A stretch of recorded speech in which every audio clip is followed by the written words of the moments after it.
교회 청년들이 교회에 동의 없이 따로 모여서 모임을 하는 것이 잘못됐나요?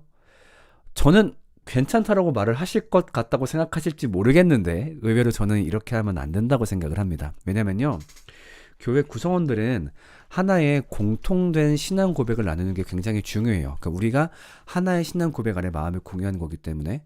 근데 그 와중에 어떤 사적인 모임을 만들게 되었을 때 그게 공통된 신앙 고백에서 출발한 거일 수도 있겠죠. 그러니까 크게 어긋나지 않은 이야기일 수도 있는데 또 동시에 공통의 신앙 고백과 너무 다른 이야기가 있을 수 있거든요.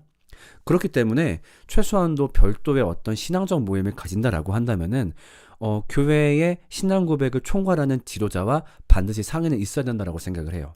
이런 취지의 이런 이야기를 할 거다. 그럼 역시 지도자는 또 물어보겠죠. 그러면 이런 건 어떻게 얘기할 거냐? 이렇게 얘기할 계획이다. 근데 목회자 없이 하는 이유는 무엇이냐? 이런 이유 때문에 한다. 그래서 그렇게 컨펌의 과정을 거치는 것이 저는 공동체를 존중하는 행위라고 저는 개인적으로 생각을 해요. 네, 그래서 또 그런 것도 있겠죠. 그 교회 공동체가 별도로 모였을 때 물론 그런 확률이 높지 않다라고 말을 할 수 있겠지만 또 사고도 발생할 수 있죠. 어떤 뭐 연애 사고라든가 뭐 여러 가지 있을 수 있는데 그 와중에 보통 목사님들은 그 전체 일에 책임을 맡고 있잖아요. 예를 들면 이렇게 한번 얘기해 볼게요. 어떤 뉴스 기사가 나왔어.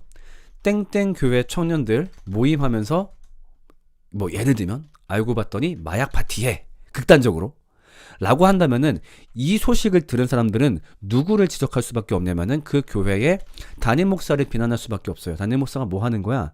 그러니까 이 일의 전체에 그 교회에서 벌어지는 일의 총 책임자이기 때문인 거죠. 그러니까 회사로 치면은 그 어떤 책임을 지는 면에서는 사장과 회장과 비슷한 거죠. 그러니까 회사에서 사소한 일을 하더라도 사장이 컨펌 받는 이유가 뭐겠어요? 그러니까 사장이 허락한 일이다. 그랬을 때 문제가 생겼을 때 사장도 그 책임을 지을 수 있으니까.